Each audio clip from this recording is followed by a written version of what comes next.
여러분 안녕하십니까? 광주 MBC 뉴스데스크 시작합니다.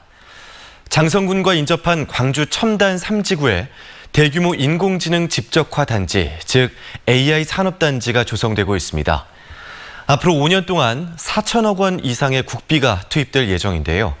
광주에 왜 대규모 AI 산업단지가 조성되고 있는지, 그리고 광주시가 그리는 그림은 무엇인지 이재원 기자가 정리했습니다.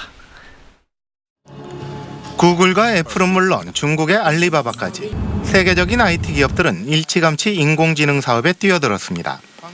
국내에서도 삼성과 네이버 등 굴지의 IT 기업이 인공지능을 서비스하고 있습니다.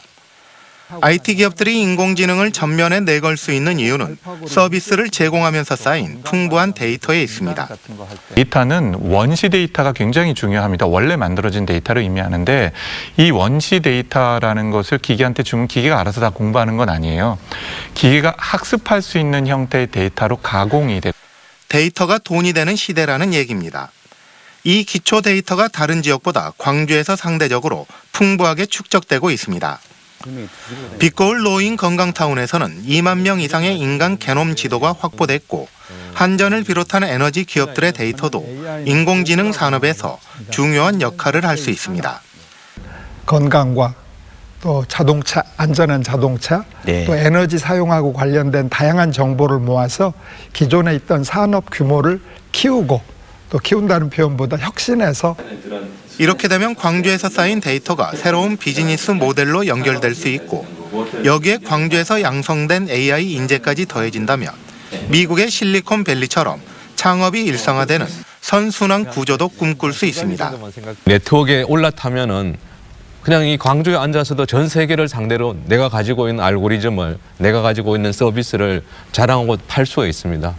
상상력이 뛰어난 젊은이들이 그 데이터를 활용해서 창업하고 발전시킬 수 있도록 이걸 개방해야 된다 하는 이제 그런 입장입니다. 네, 이제 그걸 우리 광주에 만들자는 것이죠. 광주를 뛰어넘어 우리나라의 미래 먹거리로 다가오고 있는 인공지능. 그 거대한 밑그림이 내일 오전 8시 광주 MBC 창사 특집 토론 2부에서 공개됩니다. MBC 뉴스 이재원입니다.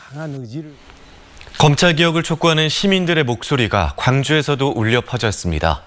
검찰개혁, 적폐청산을 위한 광주 시민행동은 광주 금남로 일대에서 검찰개혁, 언론적폐청산, 자유한국당 해체를 촉구하는 광주시민 2차 촛불대회를 열었습니다. 집회 참가자들은 조국 장관을 향한 수사가 검찰개혁을 가로막기 위한 적폐라고 비판하고, 이번에 반드시 개혁을 이뤄내야 한다고 강조했습니다.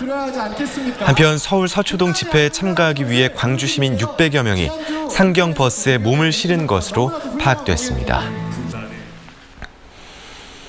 전국 철도노조가 총파업에 들어간 가운데 광주 전남 지역 철도 노동자들이 정부의 대책 마련을 촉구하고 나섰습니다. 파업에 돌입한 철도 노조원들은 광주 송정역에서 결의대회를 갖고 열차가 안전하게 운행될 수 있도록 인력을 충원하고 KTX와 SRT 고속철도를 통합할 것을 요구했습니다. 노조원들은 정부가 제대로 된 대책을 내놓지 않는다면 다음 달 말부터 무기한 파업에 들어갈 예정이라고 밝혔습니다.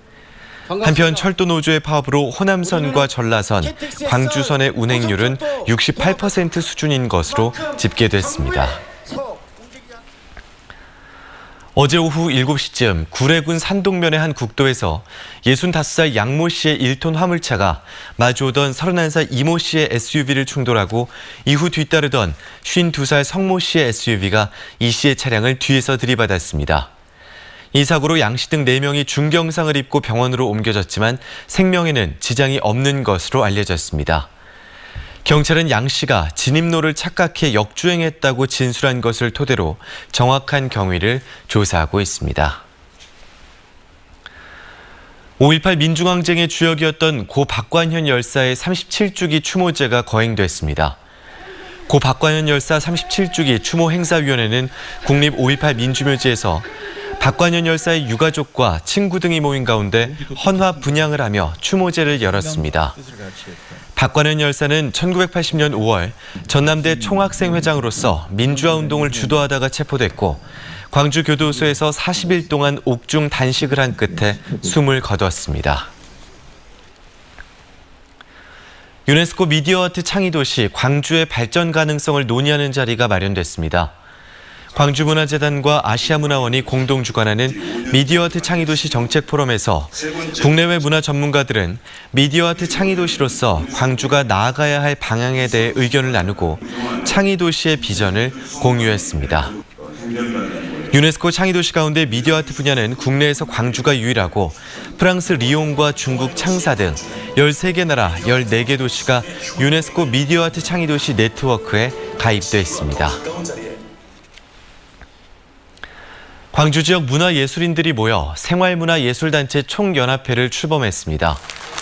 광주 생활음악회와 실용무용회 등 광주 지역 22개 문화예술단체들은 남구 문화예술회관에서 생활문화예술 총연합회 창립총회를 열고 생활문화예술 활성화를 위해 힘을 모으기로 했습니다.